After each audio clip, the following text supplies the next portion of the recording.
So as everybody can see, it is a rather small gathering tonight.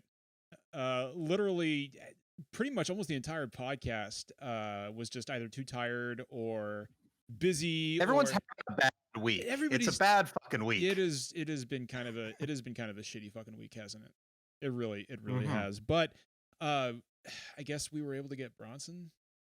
Don't worry, guys. I'm here to improve the week. Everything is gonna work out. Please, I would like you to outline your detailed 20-step plan to improve my week. Yeah, I would greatly like to hear this. We'll talk offline. Okay. What? Jesus, that was fucking anticlimactic. Yeah, confidence. So, Jeff, how are you doing, pal? Hey, I'm hanging in there. I'm not having an anxiety attack right now. So, what are you drinking? This is like as high as the bar goes. It's just bourbon, Wild Turkey, because it's $35. I usually drink Bullet, but that's like $55. So, life tip: you could save some money by buying cheap shit. I'm drinking that good peanut butter whiskey here, like I want to do these days. Oh, dude, this shit is good. Like, Brittany knew what the fuck she was talking about when she picked up the peanut butter whiskey, because this shit fucking rules. Bronson, are you drinking anything? Yes, I am drinking H2O. I am drinking the lovely nectar of water. I'm so happy that you're hydrating. Hydration is key to not just a good life mind-body balance, but also it keeps your skin really moist and lustrous. It does. Jeff, it absolutely does. Drinking water. I'm gonna fact check this after the show. You should, absolutely. Like, dude, the human body is 70% water. So it's reason states the more water you drink, the more moist your skin will be. It's science, Jeff. You can't deny the science. You can't argue the science. I'm sorry. I've done a lot of internet research on this. I do love science. So I'm a big fan of science. Big science enthusiast. Yeah. Right here. Yeah. Wait, so Slavin616 in chat well, says, look, you don't need to talk to him. You don't need to worry about him. He's you giving out switches, buddy? No, he's a radical. He's spreading falsehoods on the internet. We're gonna don't worry about him. Oh, Jeff, did you do the Discord announcement? Did you toss it out? I did. Okay, cool. I did. Cool.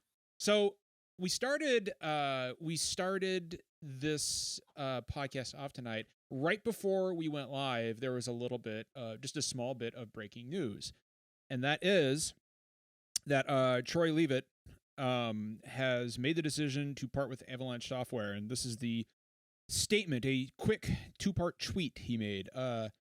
1, I have made the decision to part ways with Avalanche Software. I have nothing but good things to say about the game, the dev team, and WB Games.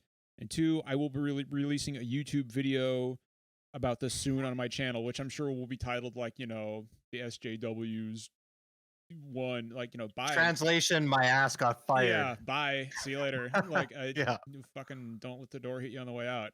I mean, this is a classic example of, like, look, you reap or you sow and then you reap, and it's okay to have shitty beliefs. You can have shitty beliefs all you want. You can have, if your worldview is one that encompasses harm to others, and among them, the belief that, some lives mean less than others, then that's your right.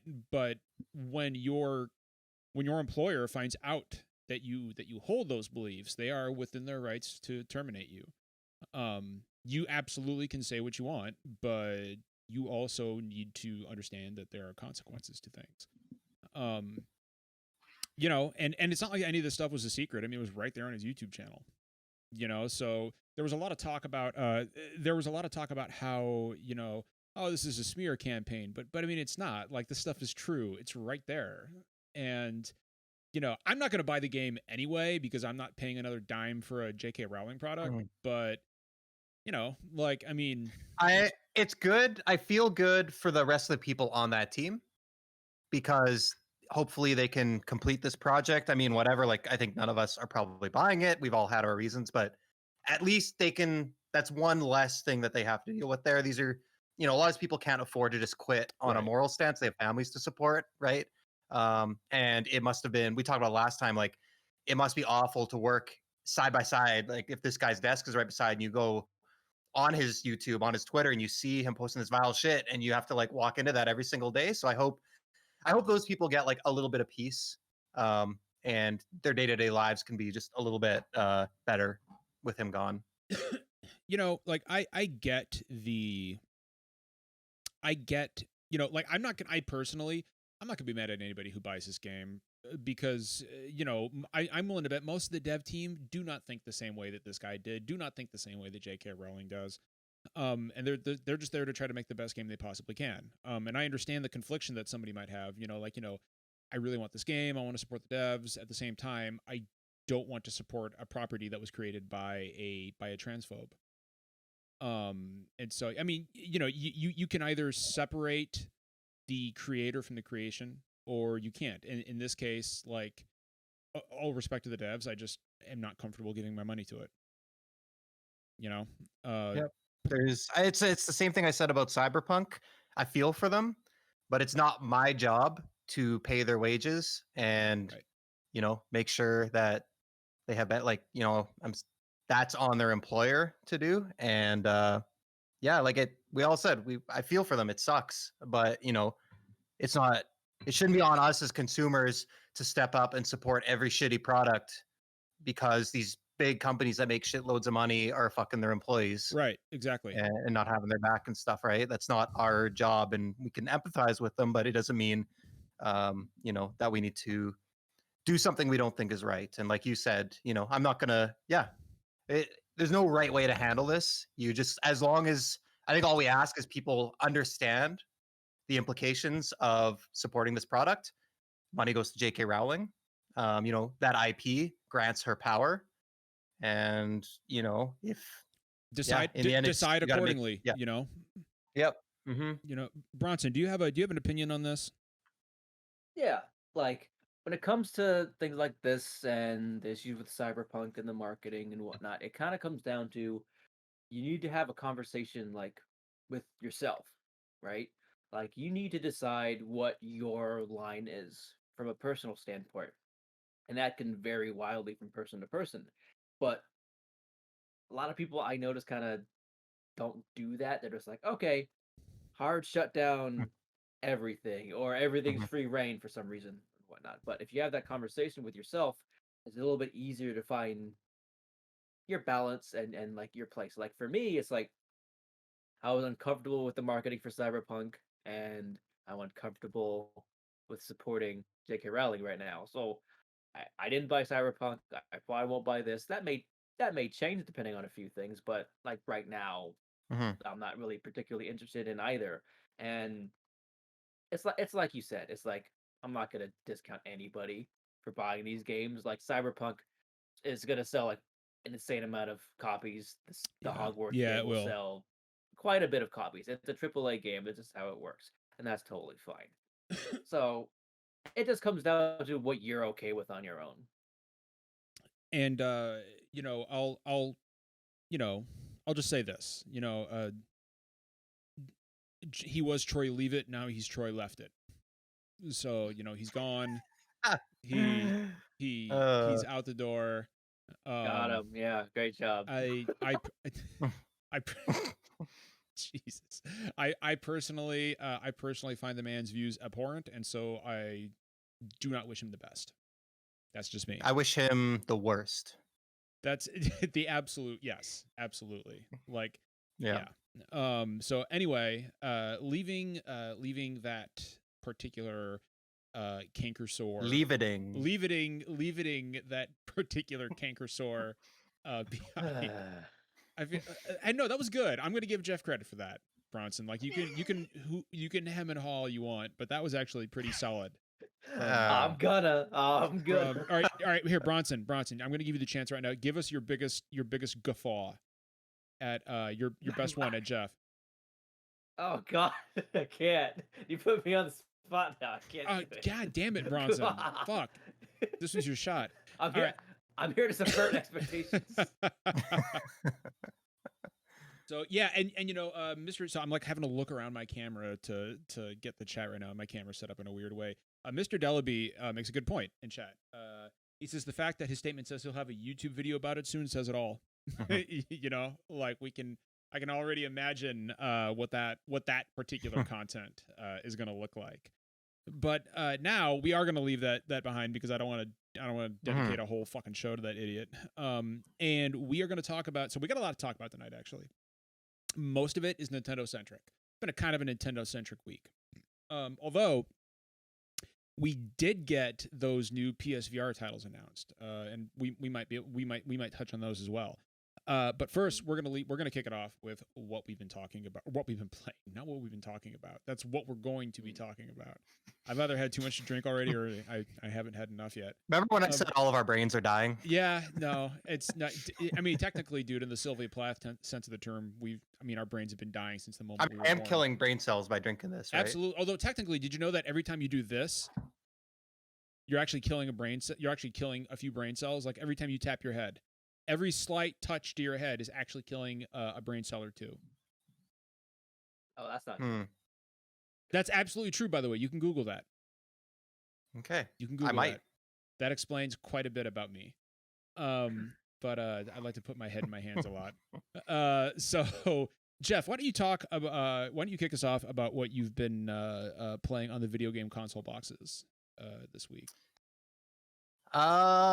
Yeah, not much. I was playing, I mentioned it before. I was playing a bit of Xenoblade Chronicles Definitive Edition because I bought that a while ago, and I was like, I should play this because I paid a lot of money for it, and it was cool. I played like 7 hours, and I think I'm just kind of done. It's like still a little bit too anime for me at times. The combat system's really fun. I just have a feeling it's like a really long game, and I just kind of got up one morning and didn't want to play it anymore. But I enjoyed my time with it. It's I like the battle system and stuff like that. The world's, considering it's like a remastered Wii game, I'm pretty impressed with like the scope and size of the world.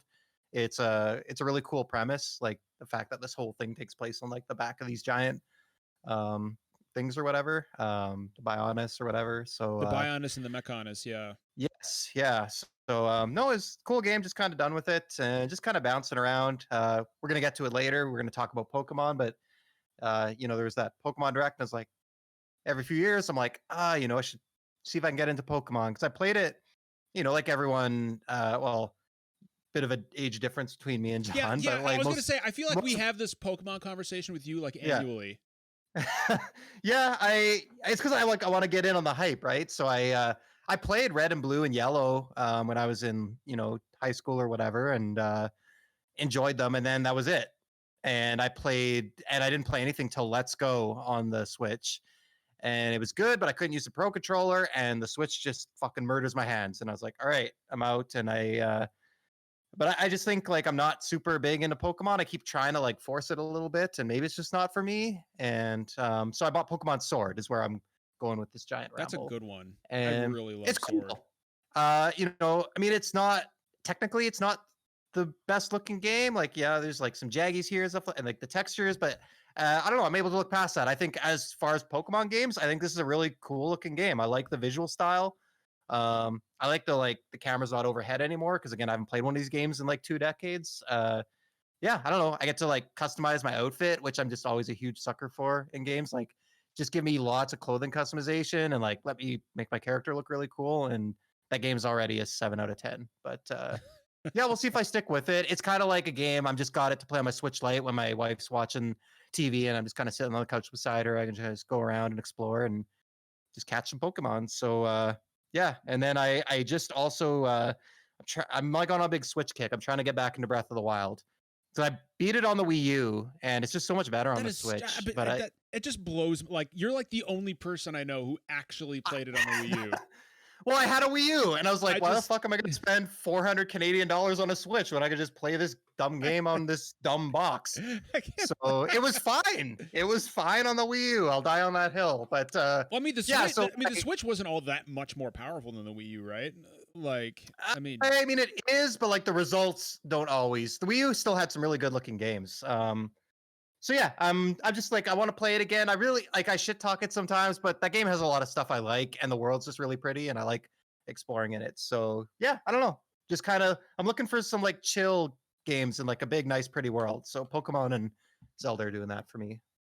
And Bronson, what about you, dude? Are you playing anything that isn't called Among Us and doesn't involve you sneaking around and pretending to be someone you're man. not.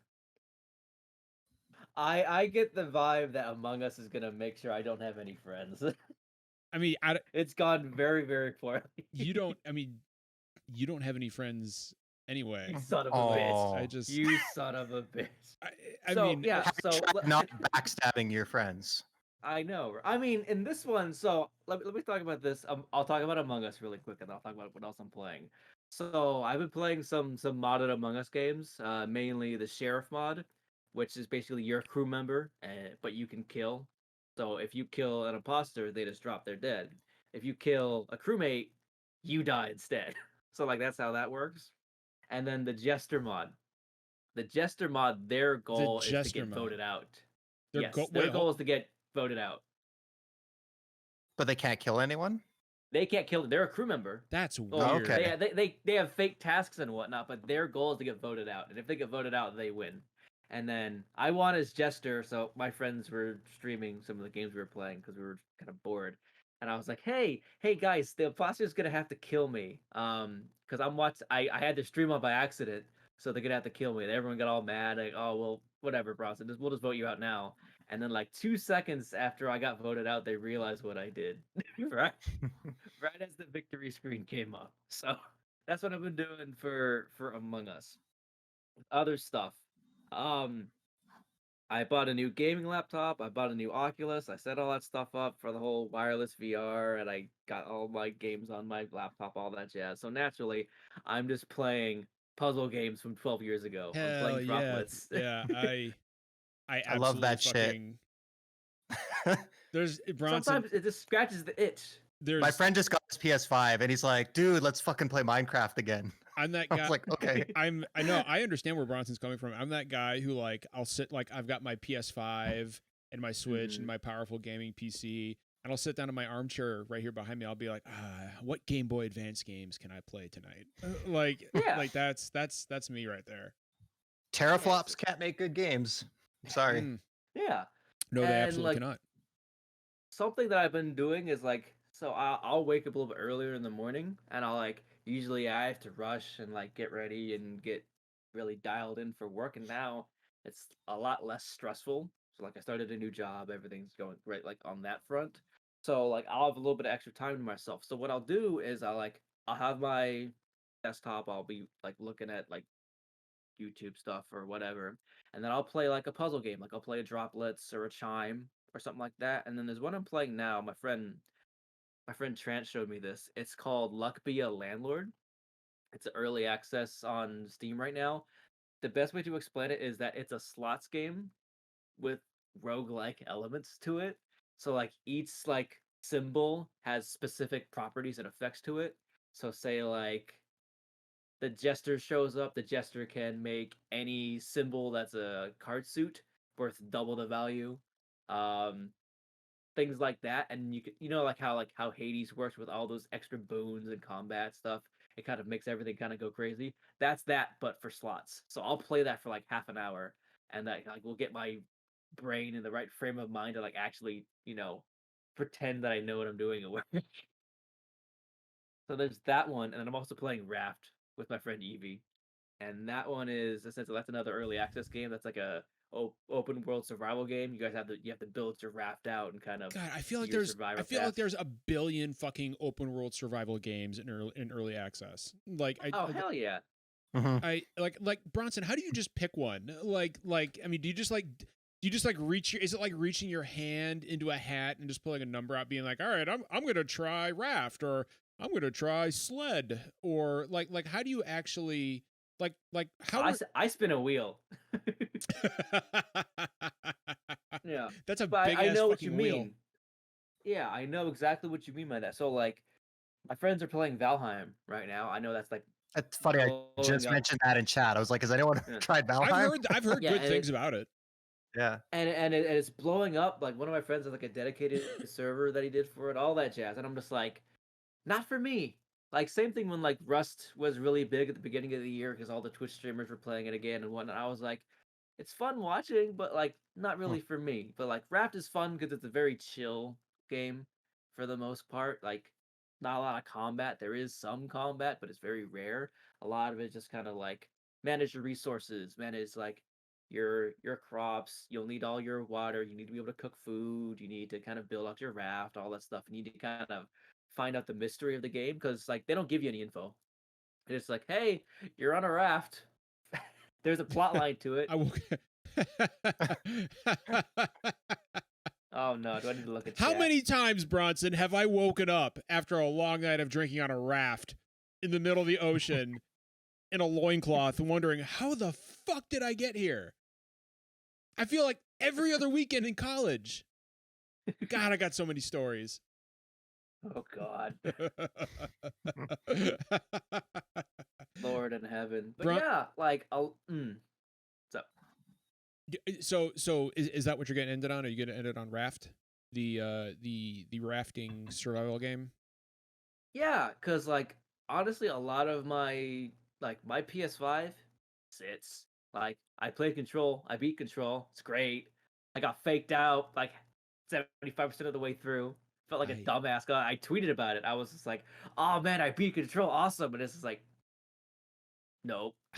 I play Final Fantasy 14 on my PS5, and that's about all I play on it. Although I will say, Jeff, that I actually just downloaded the PS5 version of Yakuza Like a Dragon. I specifically stopped my PS4 playthrough so I could play that. So as soon as I'm done with Bravely Default 2, that's exactly what the fuck I'm moving on to. And I think I might just say fuck it and go to Yakuza 7 because I played like 10 hours of Zero and it was really good, but I was like, I just kind of like, it's too much fighting for me. And just be aware, dude. 7 is a legit fucking turn-based RPG. Like it is a legit RPG. I love that. Yeah. It's so good. So I guess I'll use that to kind of springboard into what I've been playing. And of course, me being me, I've been playing nothing but Bravely Default 2 ever since it dropped on Friday. Did you know that there's games other than JRPGs? There are not, actually. Because I refuse to acknowledge them unless they are Metroidvanias or first-party Nintendo games. In which case, or horror games. Like, so hey, it's not just JRPGs for me. I love first-party Nintendo games. I love horror games. And I also love Metroidvanias. That's what I play. And of course, Final Fantasy 14, which is the only MMO. Ooh, man, the whiskey almost came up on me. It's the only MMO. Oh, no. That would have been something. Dude, all over the camera. Dude, right now, my fucking, like, you know, like how when you burp and like what you just drank threatens to come, like when it's water, it's fine.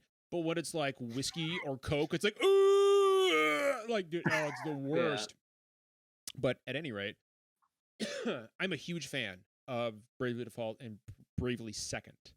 The thing about Bravely Default 2 is that it is not a sequel to either of those. It is its own. So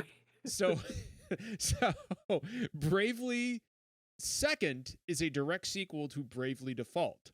Bravely Default 2 is its own contained story with new characters in a new world. I brought that up when we watched the Nintendo stream. That just drives me. It's like, I would think the opposite. I would think Bravely Default 2 is a direct follow-up to Bravely Default. It doesn't make, I know. It doesn't make any fucking sense. And by the way, I see some new people in chat. Welcome. Hope you enjoy your stay here. Do us a favor. Either, I don't know, maybe give us drop us a follow here on Twitch. Maybe give us a sub. Jeff, can we get that Nightbot Discord in chat? We have a Discord. We're getting close to 300 people in the Discord. We're like 5 people away from 300.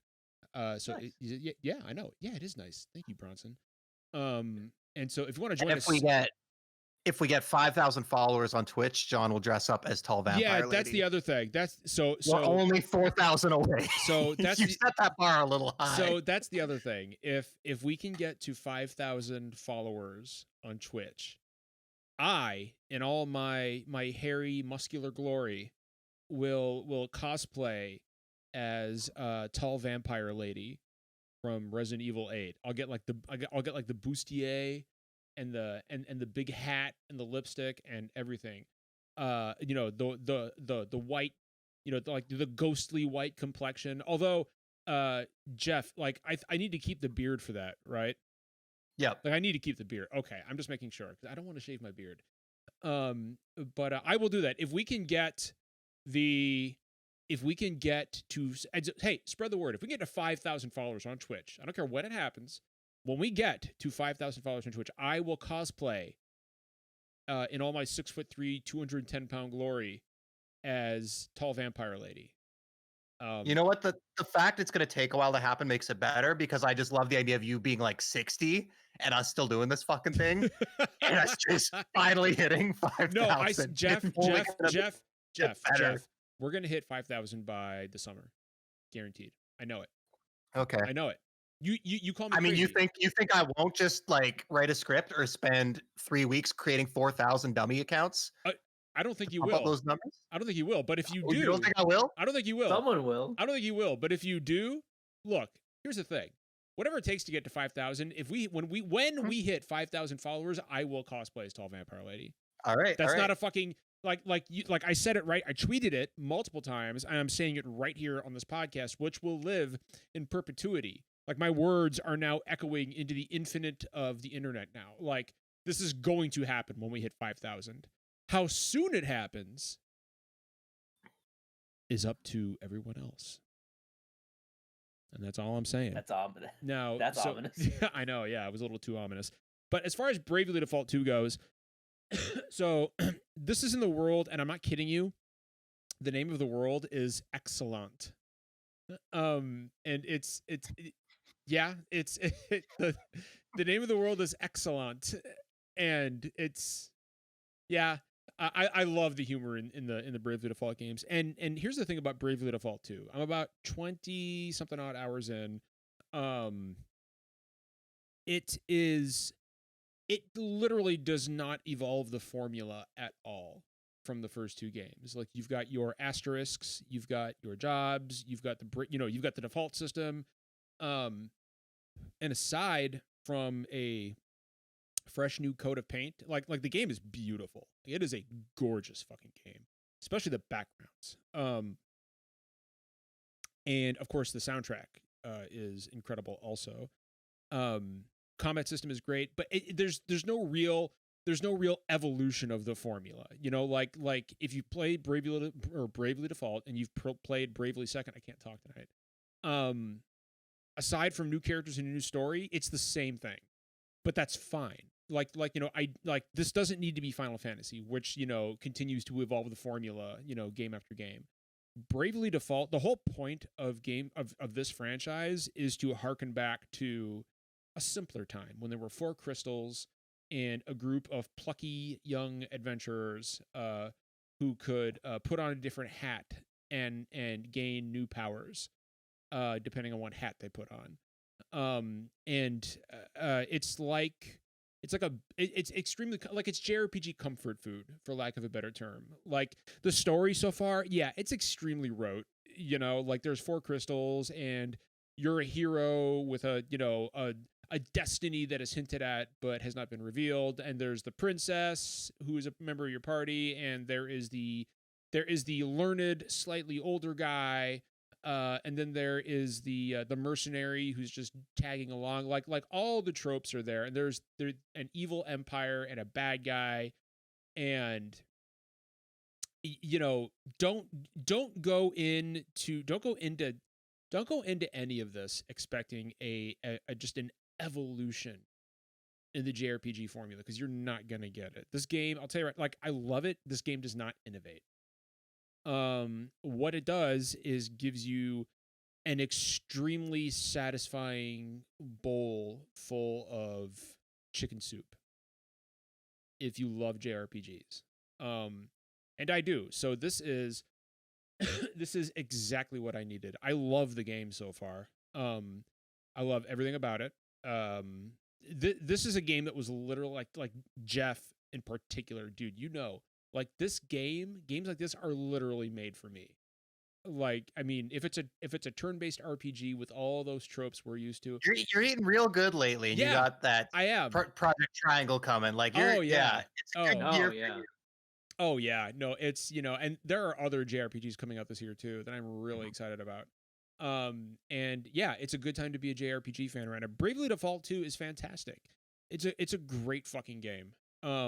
And it's one of those games that is actually far more suited to handheld than it is actually docking it. So I've tried both. And one in docked, and I mean, there's no way about it. Like in docked mode, there are some performance issues. Noticeable jaggies. Does it matter in a game like that though? But see, it doesn't. But at the same time, playing this is most people's playtimes seem to be coming out at like around 80 hours, which if you know anything about the first two games, that sounds about right. These are long fucking games. To me, playing a nice long 60-80 hour JRPG on a handheld in bed with a drink is like curling up with a good book. There's just something extremely cozy about playing a game like that on handheld. So that's what I'm doing. I'm playing Bravely Default 2 in handheld, and I'm fucking loving it. Aside from that, I finally finished the last step of the latest Resistance Weapon quest in Final Fantasy XIV, which was just a fucking unbelievable grind. I heard it had been not too bad up until this last patch. My god. So no, that's true, right? So up until this last patch, it really wasn't bad at all. You could grind, you had to get, those harrowed memories and stuff to upgrade your weapons in the past, but you could just go you didn't have to go to the Boastion front to do it. You could just grind fates in specific regions, and it was fast. In this, for the first step, you have to run 15. It's like 12 or 15 raids, right? And you get one element that you need at the end of every run, right? And it's a very specific raid. You have to run the Void Arc raid. So you have to run that. It's 15.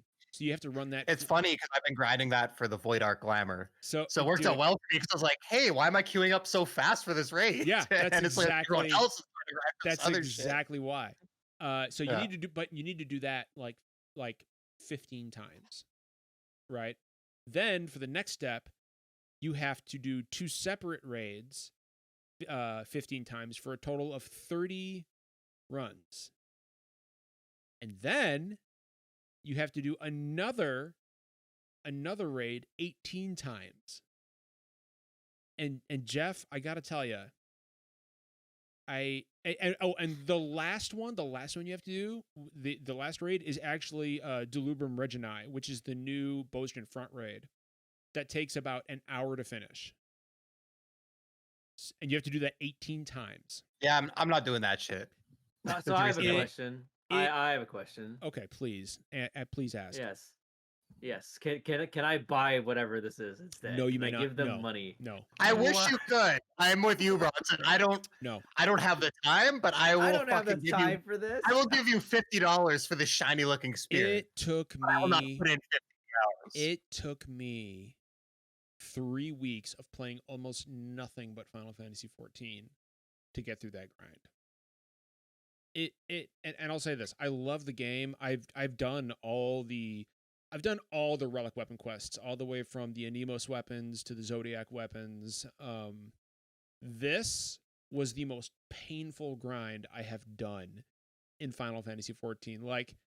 I almost gave up, Jeff. I was like, fuck. I was like, I can't, because when I got to step 2 of the quest, and I had I had just done 15 raids for the first part of the quest.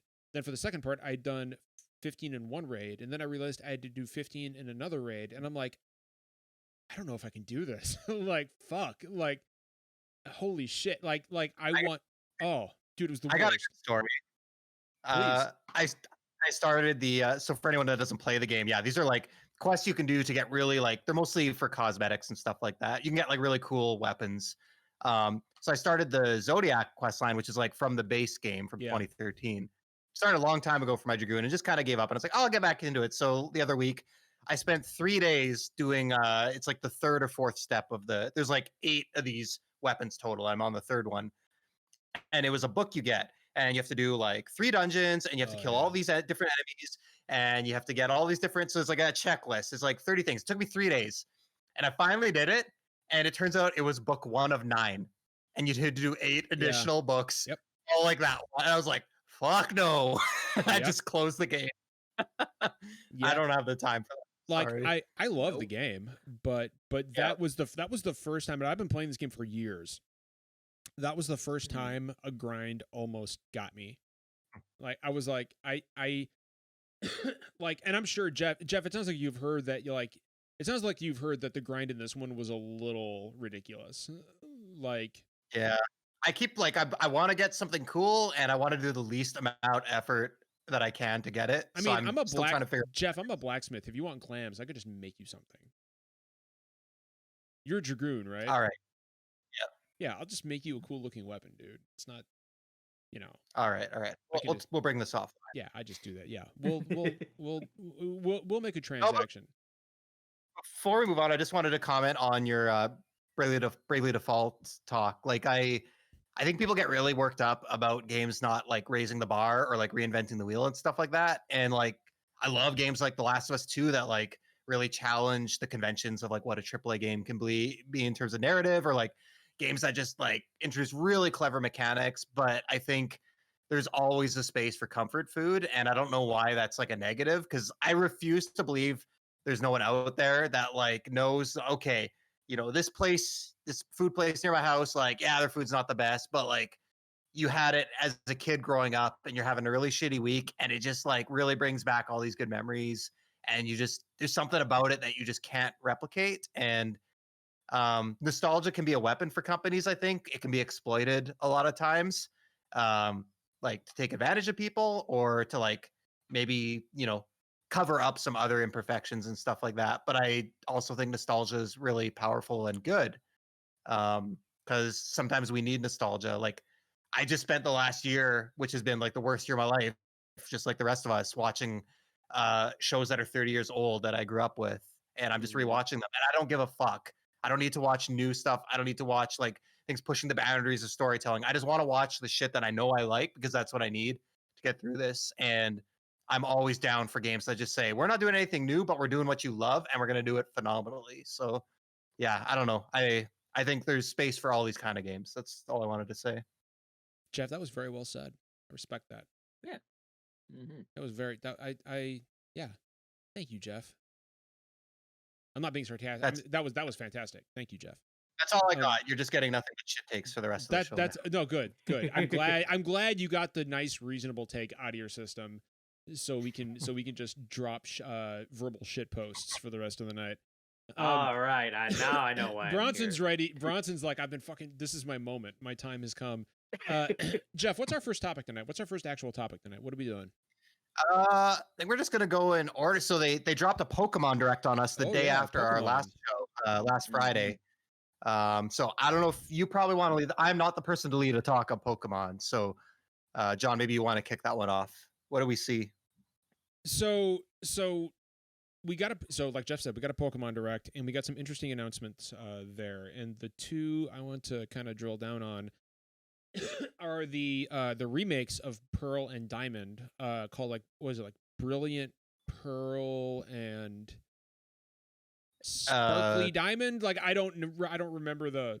In the Discord, they kept calling it Pokemon DP, and it led to some unfortunate. No, okay, I think the other acronym is DPSP or DS. I don't know. I did not see these interactions in the Discord. It is Shiny Diamond and Shimmering Pearl. Shimmering Pearl. Okay, Shimmering Pearl. Okay, yeah. We're not ever going to call it Pokemon DP again. Like that's a bridge too far. So some of chat said, let it penetrate your soul. Okay, so it's Brilliant Diamond Shining Pearl. That's what it is. Yeah, so the original two games, Diamond and Pearl, were DS releases, and I mean, this looks to be a 1-to-1 remake of those, just with flashier visuals. But aside, I mean, everything else seems to be the same. Like, maybe I'm wrong. I don't remember there being any actual like substantive new content to these. I think they're just remakes with better visuals. If I'm wrong in the chat, let me know, please. It was bound to happen eventually. But yeah, I mean, they look great, and that's going to be our new Pokemon title this year. And those were great games. I went back and played them retroactively. a couple years ago. So yeah, I will. Yeah. So somebody chats it. It's just translating the sprite art to 3D. So that's really what it is. There's no. I don't think there's any actual extra content. But these are two of the most well-regarded and beloved Pokemon games. So I don't think they needed it. I think it's cool that they're updating these for a new generation, for a new console. And yeah, I think it looks great. I like, aside from that, I don't think there's a whole lot else to say about that one or those two. It's the next one that I think has been engendering the most conversation.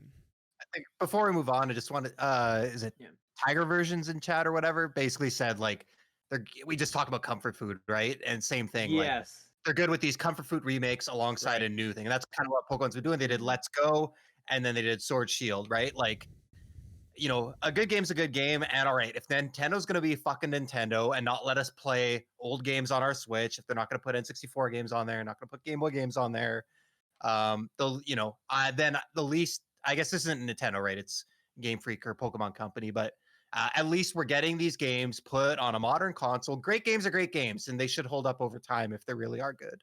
And if all they need is a fresh coat of paint, then that's cool. So I don't know. I think it's awesome. I'm gonna try it when it comes out. Oh yeah, me too. Yeah, no, I mean, yeah, no, I will absolutely pick those up, or at least I'll pick one of them up. I'm probably not gonna get both of them. But it's the next one that I think has most people talking, and that is Pokemon Legends, which is like, you know, we used to, like with Sword and Shield, when those were revealed, we made all those jokes about, you know, Breath of the Wild, or, you know, Pokemon of the Wild, or, you know, Catch of the Wild, like, you know, but this literally looks like that now. And someone did the comparison, and they're like, they did the shot, and they have them standing on the cliff. Yes, they did. They did. Bronson, you saw that, right? I tweeted. Oh, you tweeted. Okay, sorry. I tend to kind of block your tweets out, but oh no, you cannot. But no, they did the fucking shot. They did. And what I really love, like I am really excited about this. One, because it's actually releasing at a non-traditional time for Pokemon games. Like, it's early 2022. Pokemon games are usually big holiday releases, which is interesting. Two, this looks like, I mean, this is something that like Game Freak has never done before. Like, this is a legitimate, would appear to be a legitimate open world, go anywhere, do anything you want Pokemon title. With a feudal, like the aesthetic is just totally feudal Japan, which is really fucking cool. But I'm wondering, like, what do we expect from this? Like in Breath of the Wild, for example, like Breath of the Wild is one of my favorite games of all time. I love Zelda games, and Breath of the Wild was a complete evolution for the series. And Breath of the Wild actually encouraged you to break the game, and just do crazy shit. How far do we think Game Freak will push the envelope with this? Maybe Bronson can go first. Bronson, why don't you go first? I'll go. Okay. So something I noticed already is that there's a dive roll that they kept showcasing, and I was like, why are they doing that? Like, for me, that's gonna be great because I'll get the sheep Pokemon, the Wooloo or whatever, and I'll roll with the sheep. It'll be perfect. But what I think is about to happen, I think there's a dive roll because I think Pokemon are gonna kick your ass. Probably. I think you're gonna run. Yeah. Yeah.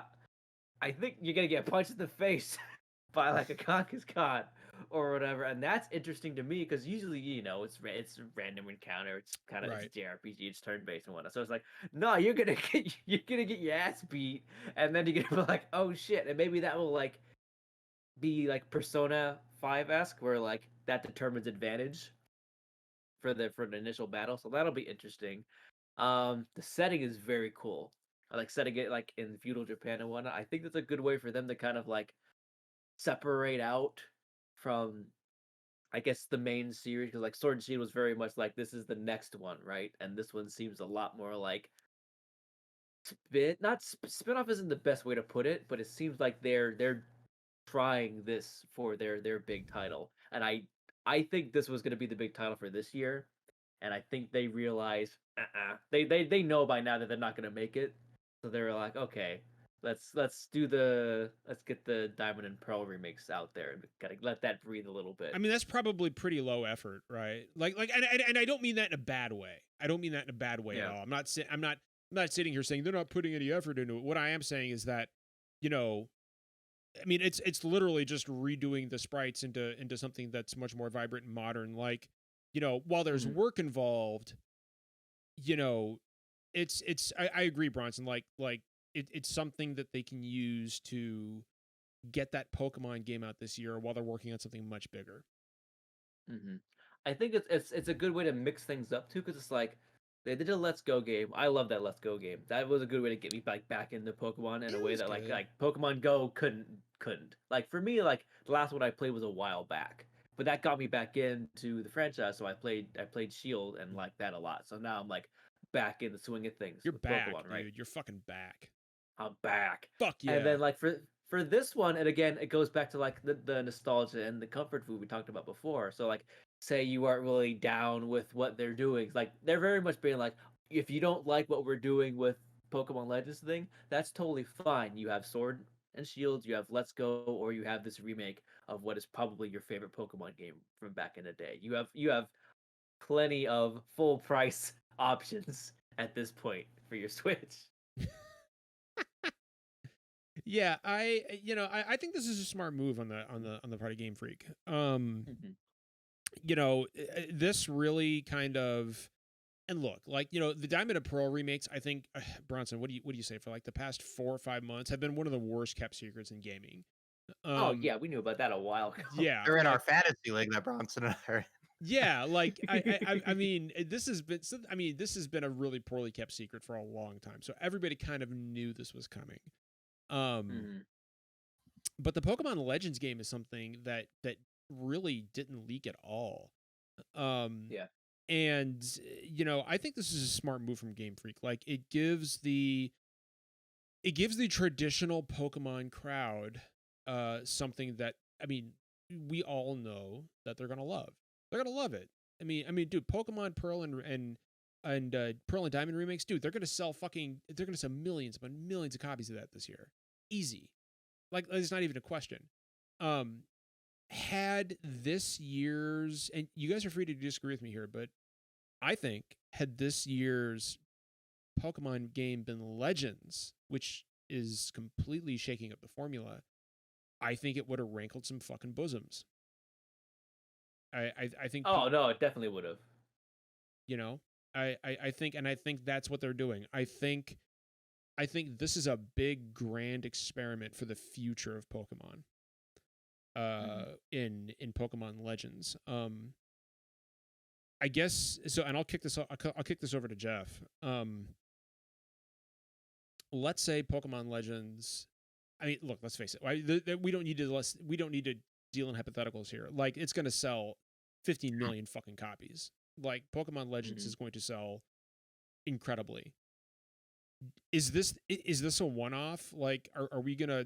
Is this going to be a just like a hey, we're gonna do something new and fun with the franchise, or depending on how it sells, is this possibly the beginning of like a complete sea change for how we view Pokemon games going forward?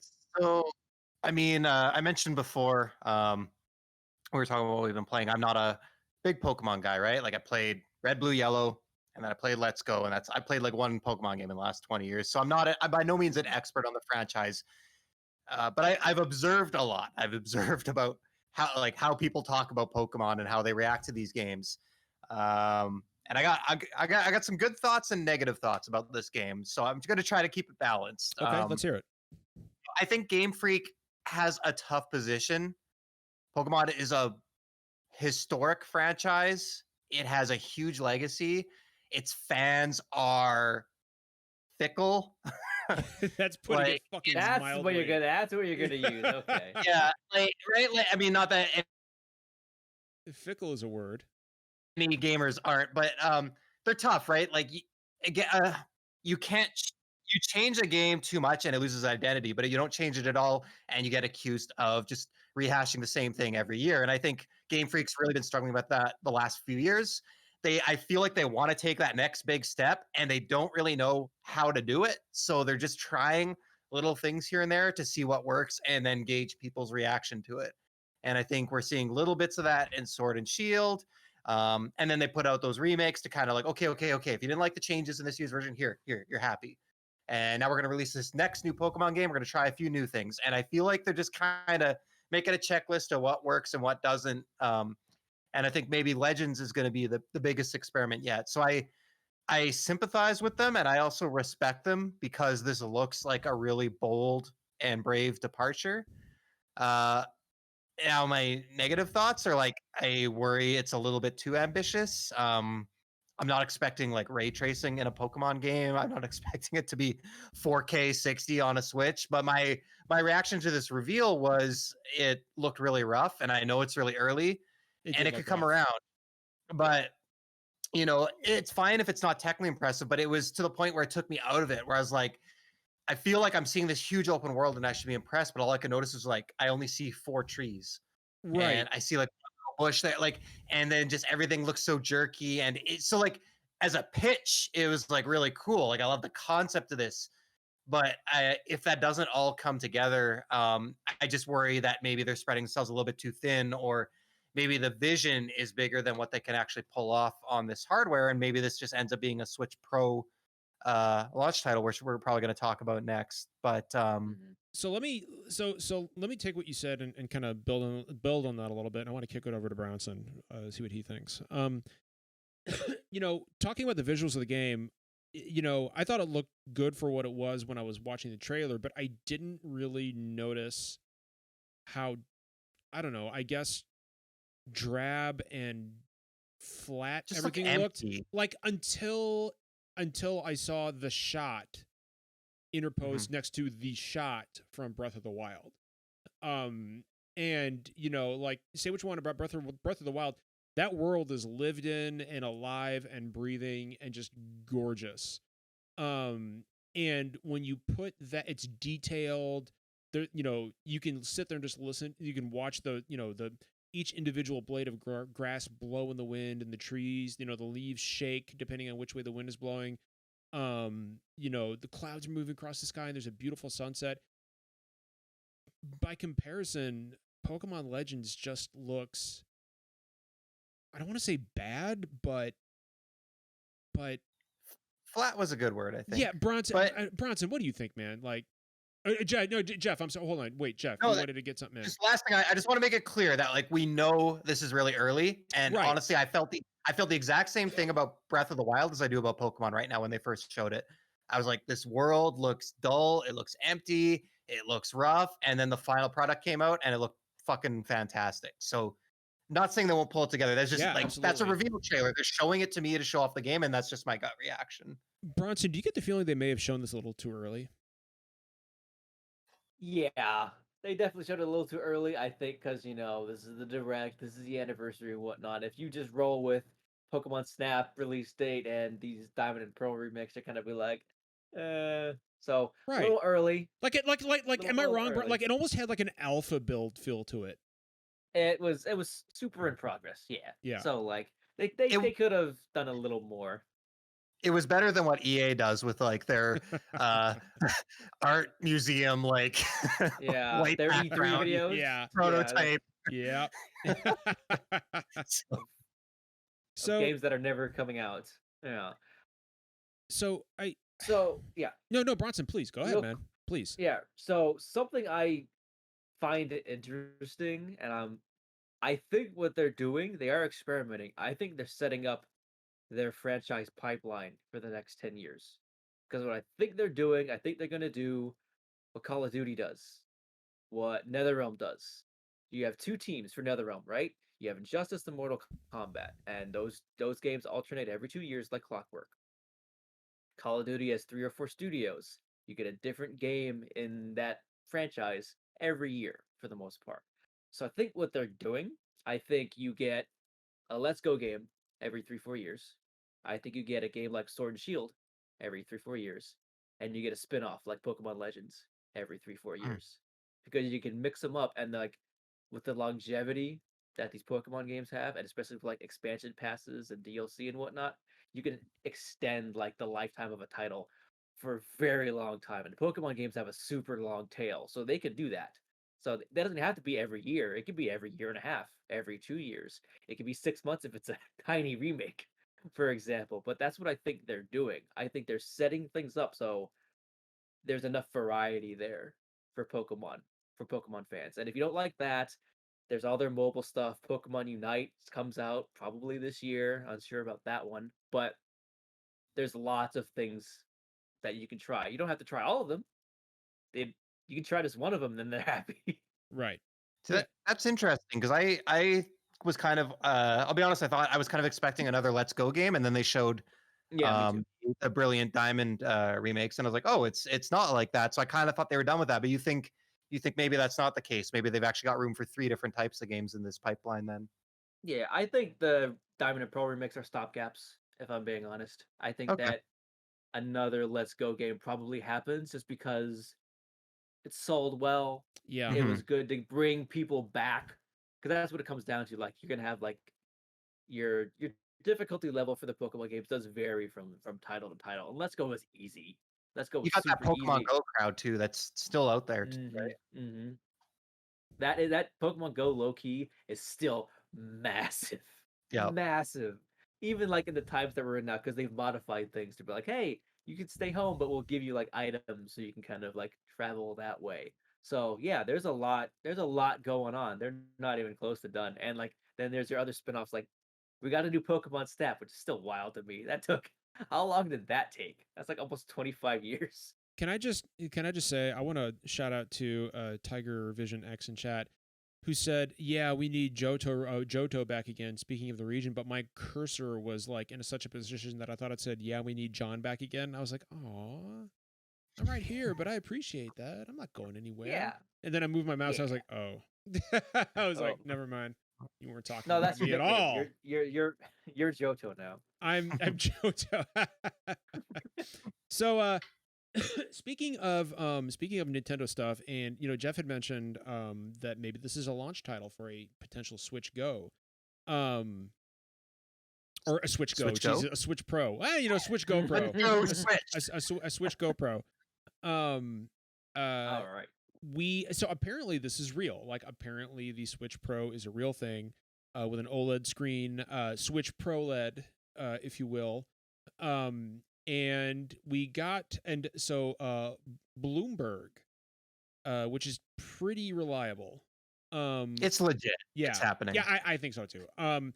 So apparently the specs on this thing are the same form factor, only the Switch, the OG Switch, as it currently stands, has a 6.2-inch screen all the way around. This will increase that to 7, which tells me that they're just gonna like get rid of part of the bezel.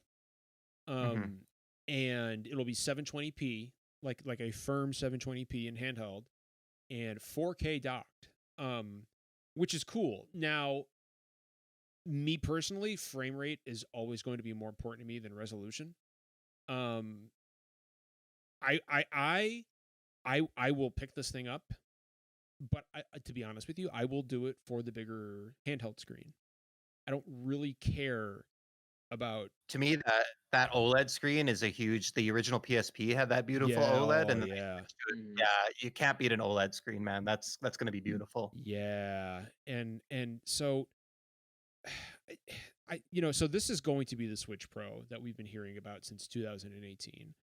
And again, like, Bronson, like this is also one of the worst kept secrets in gaming. Like, we've been talking about this fucking thing for years, forever, for years.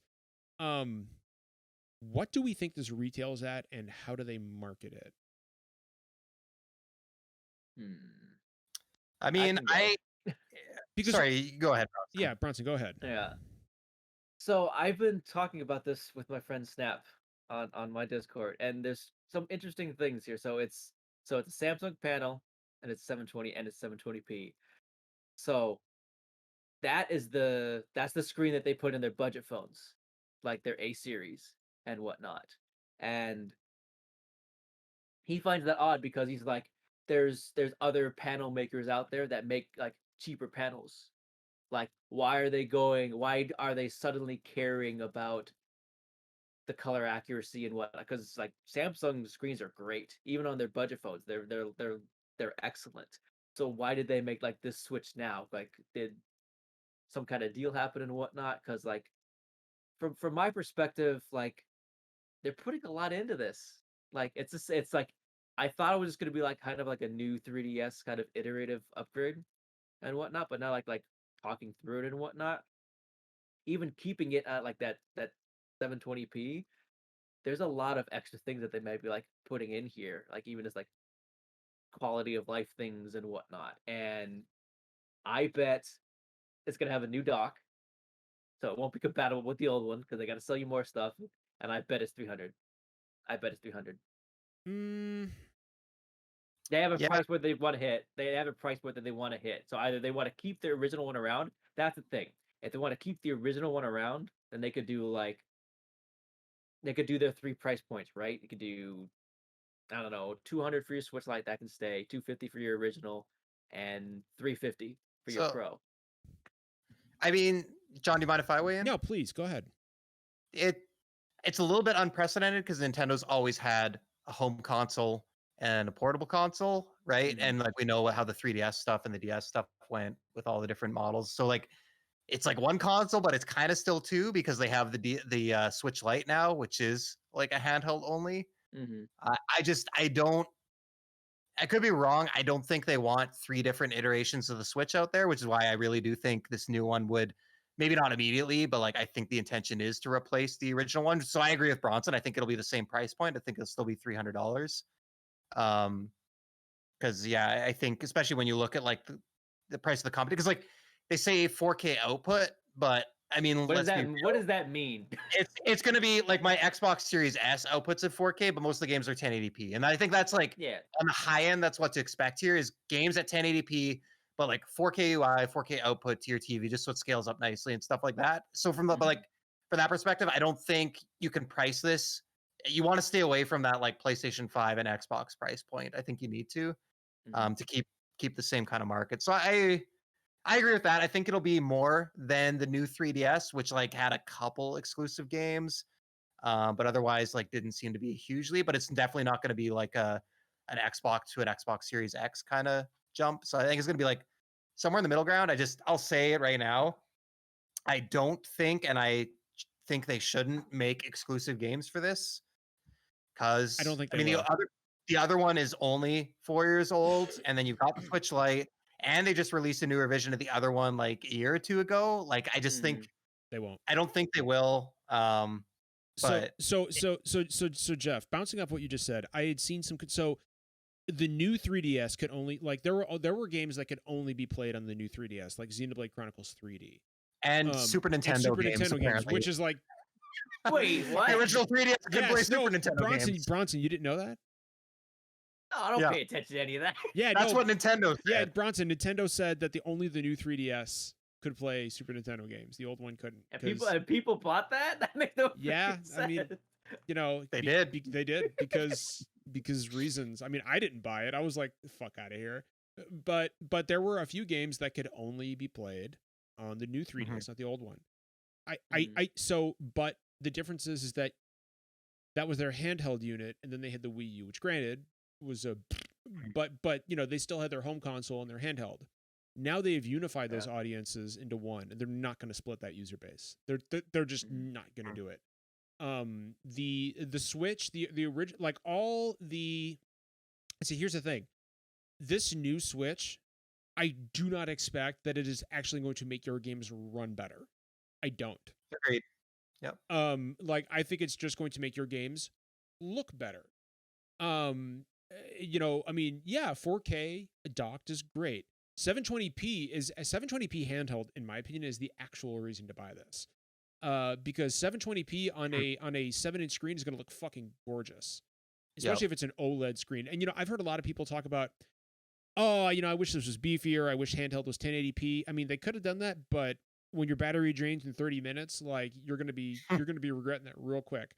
And besides, on a 7-inch screen, you are like with pixel compression, you are not going to be able to tell the difference between 720p and 1080p. You're just not. But yeah, Jeff, like I think I heard you agree that I don't think this is, because this is not going to be a PS4 Pro situation where some games ran at 60 on the Pro, whereas they ran at 30 on the base console. That's not going to happen with this new Switch iteration. It's just not going to happen. Yeah, I don't think so either. It's basically going to be like the way the Switch should have been to begin with. So like we hopefully won't have these games that are like 400p, 500p. It's like everything's going to be like a stable 720 in handheld, and then like 900 or 1080 in docked.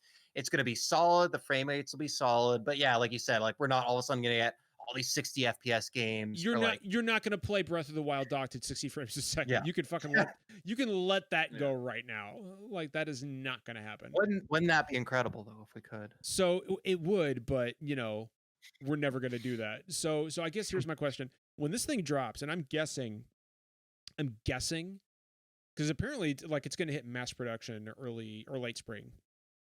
I'm guessing this is a September release, October.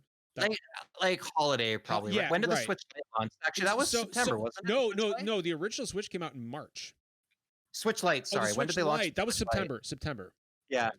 So I could see this being a September release. Yeah, September, October. With time, do we think they will phase out the original Switch and make this the actual Switch unit? Bronson, you don't think so? No, because here's the fly in the ointment here. It's a really good problem for Nintendo right now. The Switch keeps selling. Yes, it like does. at an insane pace. Like I think it's picked up more steam than like it has even like compared to launch. So it's just like I think they have to keep all three around. If anything, you said this one's going to launch at 300. So do they drop the price of the original one? That's what I think. And can you imagine the OG Switch selling at $199? Oh man, But then it's the same price as the Switch Lite. So what do you do with the Switch Lite? You bundle. You put a game or two in there. Yeah. That's I don't know. That's where it gets weird for me. This is a good problem to have. This is a very good problem to have. Yeah. Because I think like if we want to actually like workshop this out, I think what they do is Switch Lite 150 or 199 with 2 games, and then regular Switch 250 or 300 with games, and then Switch Pro or whatever you want to call it. New Switch XL. New Switch, whatever. Dude, if they don't call it the Super Nintendo Switch or the Switch Advance, like they have completely fucked up. It's got to be one of those two. But like imagine a $250 like OG Switch bundle with like Mario Kart. Like that would fucking annihilate sales. That's your Black Friday bundle. Oh this yeah, year, probably. Oh yeah. And so I am guessing if I was a betting man, we'll get another big Nintendo Direct around the time E3 is supposed to be.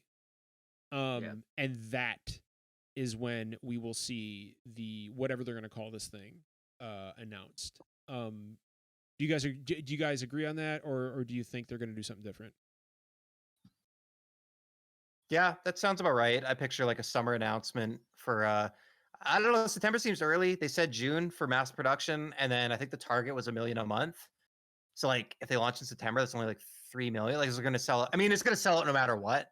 Right. I think it's more like I think an October or November release would be like a little bit better, and that's probably when like some of these Pokemon games are coming out. It depends if they want to launch it with like a big title. That makes me feel pretty good. I would think though. like close to the holiday, but yeah, who knows? That makes me feel pretty good though. Like Bronson, tell me if you agree. Like $1 million a month starting off, like when you consider all the production problems the PS5 and the Xbox Series X and S have had, like that's not bad. Like that's I don't think this is going to be quite as like it. You'll have especially when you consider it's going to share the market with the Switch Lite, and then if they keep the OG Switch, so it's like it's not like all your Switch sales are going to be from this new one. You don't need to produce that. I don't think it's going to be as difficult to get your hands on one of these as it is a PS5 or an Xbox. What do you think, Bronson?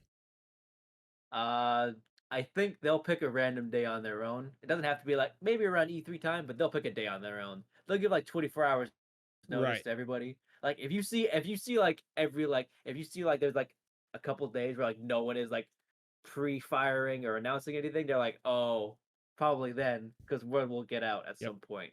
And I think mid-November, because that's how this usually goes for console releases.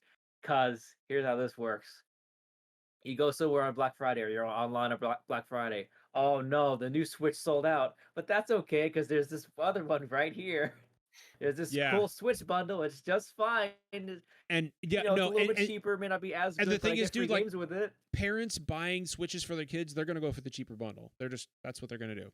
Yep. Yeah. The Switch Pro, whatever you want to call it, that is the enthusiast console.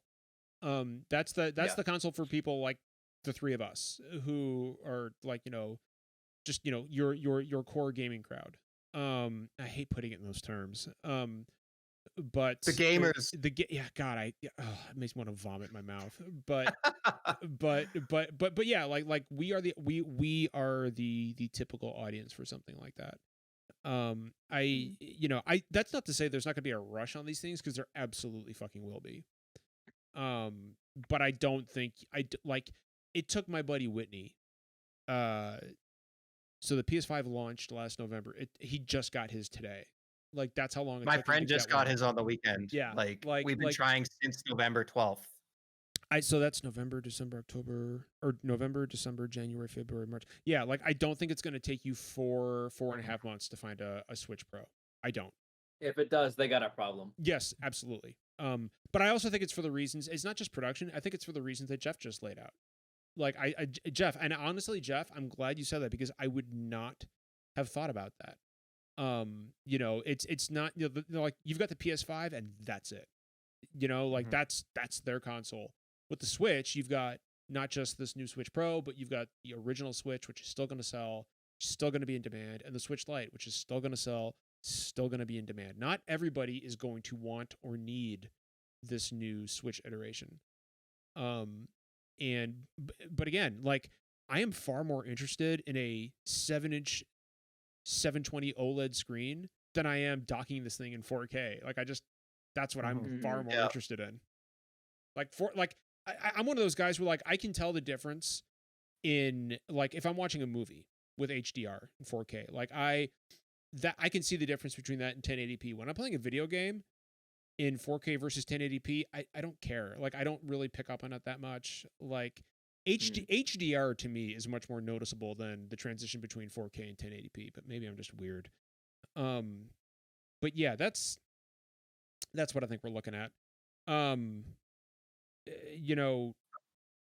Before we move on, I just wanted to I want to point out something so we don't forget it, that if you don't have a Switch and you're planning on getting this new Switch in the fall, you have 26 days to purchase Mario 3D All-Stars before Nintendo murders Mario. Apparently. Finally. That game I always wanted. You can't buy Mario after March 31st, apparently. Which is just wild to me, but apparently essentially, Jeff, buy now. Mario is going to die on March 31st. Like, they're killing Mario off. He's gone. And then they'll bring it back this fall with the new Switch and say, like, hey, we heard you guys missed this. It's back now. What I think is going to happen with, like, games like Mario 35, the Battle Royale game, I think they're going to just make you pay for that. Like, I don't think that's going to be just gone. I think that even by Nintendo side, it makes no fucking sense. I think they're going to be like, hey, this is an added bonus of signing up for Nintendo Online, or you pay $10 and get Mario 35. $60 each. Yeah, I don't think that one is going. I don't think that one is going away, and I also refuse to believe that Mario 3D Collection is going away permanently. Like, that doesn't make any fucking sense. Like Jeff just said, like, it will be back in some form, whether or not that's oh, hey, N64 games are now available on Nintendo Online. Here's Mario 64. Oh, GameCube games are now available on Nintendo Online. Here's Mario Sunshine. I fucking refuse to believe that it's just gone. Like, that doesn't make any fucking sense. There's a simple solution to all of this. $30 for each one. It's totally what they're gonna do. That's what I'm expecting. Yeah, $29.99. They're gonna split it up and be like, hey, if you guys didn't get this, oh well, that's okay. You can still get, them separately for $30 a pop. Enjoy or whatever. All right. All right. What do we got now, Jeff? Final topic. Let's do a choose your own adventure. I don't know. We'll feel it out. We could. There's a new Aliens game, Aliens Fireteam. This looks so fun. Or noteworthy story. Epic Games purchased the developer of Fall Guys. I kind of want to talk about the Fall Guys thing, if I'm honest. All right. The Aliens thing is interesting to me. Okay. I knew you would. Let's go with that. All right, fine. Bronson, why don't you just lead us, buddy? Yeah, I'll bully everyone into submission. So, Epic Games purchased the developer of Fall Guys, Mediatonic. They make other games, like they made Hatoful Boyfriend and Murder by Numbers. Pigeon Simulator? Yes, that was them. I did not know they made that game. That's blowing my mind right now. So they've been around for a while. And basically, Epic is kind of running in and scooping up this game that isn't built on Unreal. It's built on Unity. And it's kind of just being like, hey, let's kind of bring you into the fold. So there's a lot of things that are kind of like coming off of this. So it's like Fall Guys was a huge hit in the summer. Like I was gonna say, it was a huge hit. Was, yes. So kind of to go off of that, it's cooled down a bit. It's about like 10K concurrent on Steam, I guess is your general estimate. It's good. It's healthy. Yeah. That's actually pretty darn good for a Devolver multiplayer game. Yeah. And then it's still actually doing very well on PS4 and PS5. So you have a few things like in play here. You have your Switch versions coming up, your Xbox versions coming up, and your mobile versions are coming up. So as like part of this purchase and whatnot, they're not going to move everything to Unreal. That's unreal. That's unrealistic. I fell right into that one. That was not on purpose.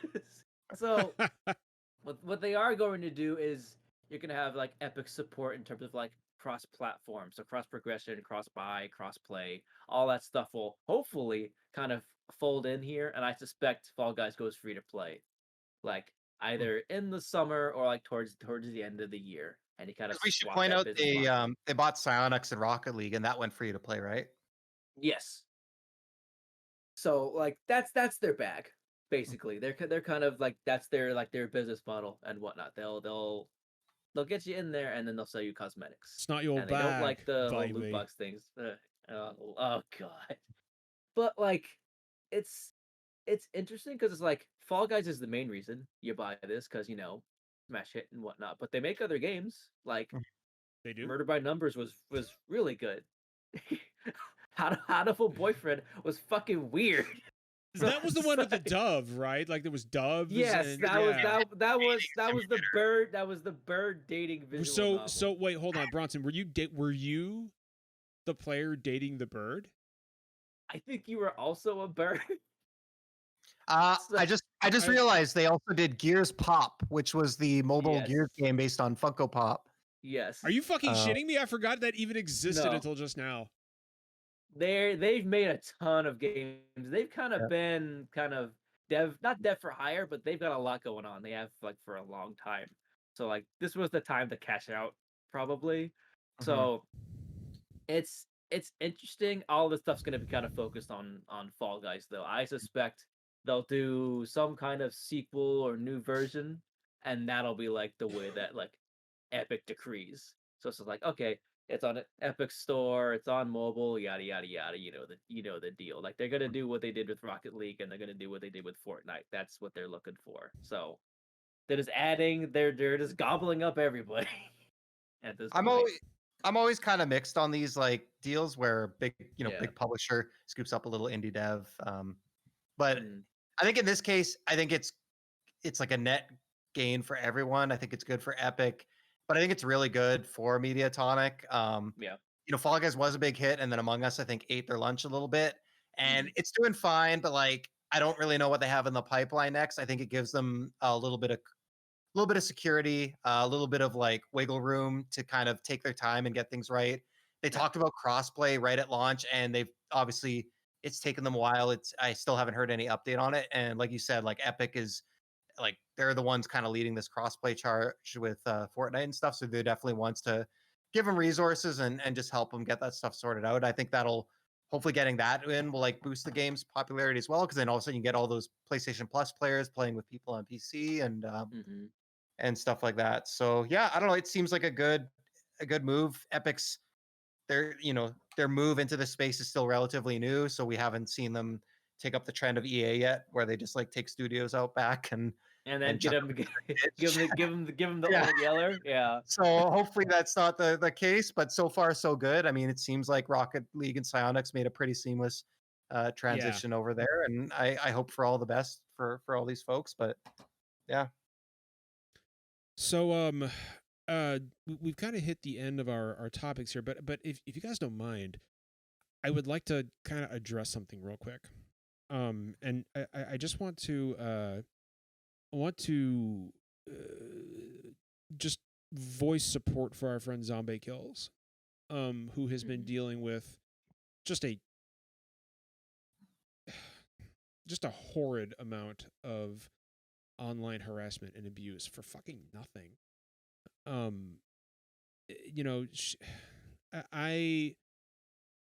It has been Literally years, for just existing. literally for existing as a black woman in this space, for being successful. Like that's what people are harassing her for. Quite frankly, I'm tired of it. It's like nothing I have seen. Like we have friends in this industry, almost exclusively women, who we have seen harassed throughout the years. It's been years since I've seen anything this bad. And it is a level, I was sitting down at work today, because Zombie and I have become close. She's a good friend of mine. She's a good friend of the show. And I was sitting down today and just thinking about this. And, it's evil what people are doing to her. It's evil. This woman has done nothing to you. She has done, if you are one of the people who are harassing her, she has done nothing to you. She has done nothing but raise, be a mother, a young mother, building her own channel, and to see this level of hatred and vitriol directed at her sickens me on not just a mental level, but a physical level. Like, it makes me physically ill to see. So look, I am sure that one of her harassers will listen to this at some point. And if you fall under that category, then you absolutely disgust me. You sicken me. And in a way, I pity you.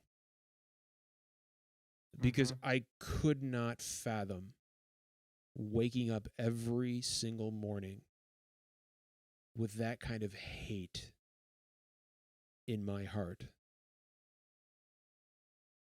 It has got to be just eating you, rotting away at you from the inside. And if I could give you, harasser, any singular piece of advice, it would be to get help. Because just as that is no way for her to live, it is no way for you to live. That's not a life. What you are doing to her and to other women in this space serves no purpose. You're not accomplishing anything. These women aren't going anywhere. Like, do you get that? Do you understand? They're not going anywhere. That's a fact. You are not going to change that. Your efforts and your harassment, all of it, are fucking wasted. Every minute spent attacking any of these women it's gone. It has served no purpose. You have wasted your time and your life because these women are not going anywhere.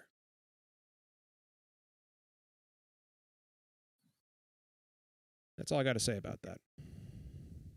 I mean, lots I could say too. I don't know. I don't want to put you on the spot, Bronson, but I know you've publicly had your share of online harassment, intimidation. I don't know if you had anything to weigh in. I am not going to say it any better than that, but yeah.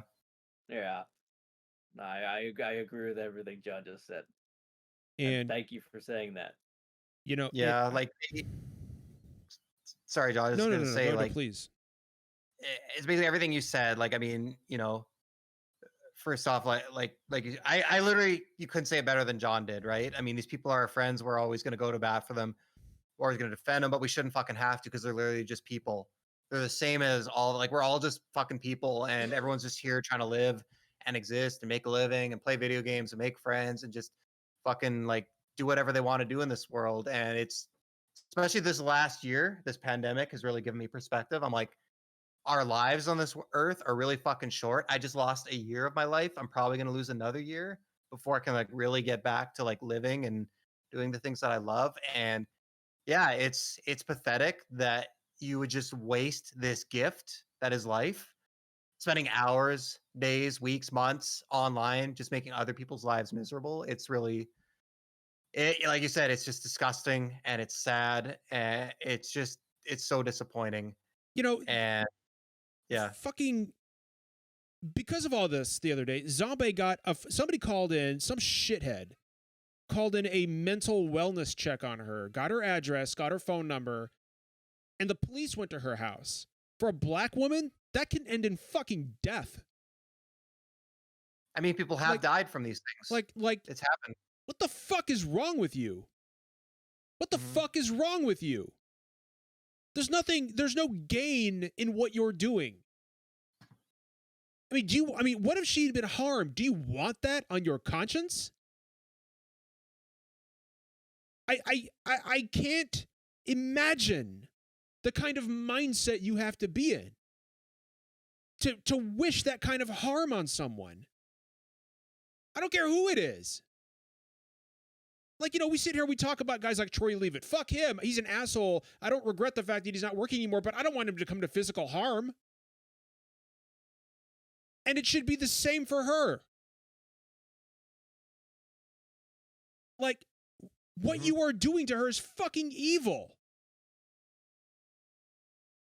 Christ, leave the woman alone. You know, last thing I'll say is I mean, whatever. We fucking disagree with people all the time online, but no matter what your beef is, these people aren't an idea or a concept or an object or a group. Each one of these people is a person. They're an actual physical person living in a house or an apartment somewhere, and they have families and they have kids. And they have every right to life that you do. And just stop and think about that for a second. I guess that's all. I don't know. And if you have it in your heart to do that and you're listening to this, SDGC is not the community for you. We don't want you here. We don't. Period. Well, now that I've said that, we'll go ahead and we will wrap the show up. I wish I could thank Bronson for being here, but I mean, it's Bronson. It's Bronson. We can thank Bronson for being here. Bronson, you are a delight, no matter how much shit we give you. He's great. He's awesome. I'm not gonna say you're great. I'm just gonna say, yeah, I'm not. That's okay. I will. I'm not gonna go that far. I'll say that. Don't worry about it. I'm not gonna go that far. Yeah, no, this has been great. Like a nice small cozy show like this is good. We were able to squeeze a lot of water out of these stones tonight. So I'm happy with the way this went. Remember, guys, for everybody in chat, if you see somebody, especially a woman, especially a person of color, anywhere online, getting harassed, step in and say something. Don't, it's not in me to be silent. And I'm not going to sit here and tell you that you have to do it, but me personally, it's not in me. It's not in my personality to be silent about that stuff. And I don't want you to be silent either. If you have the means of speaking up or standing up, speaking out against this kind of stuff, do it. Because I promise at the end of the day, like, I mean, hell, you could, look at what happened to Zombie the other day. You could save a life for all you know. Mm-hmm. So, don't tolerate this if you see it. Just don't do it. It's been a great night hanging out with you guys and hanging out with our community. We really appreciate everybody coming out to chill out with us tonight. And with that, we will go ahead and sign off here. Remember, everyone, kindness costs nothing. And as always, take care of each other. We will see you next week.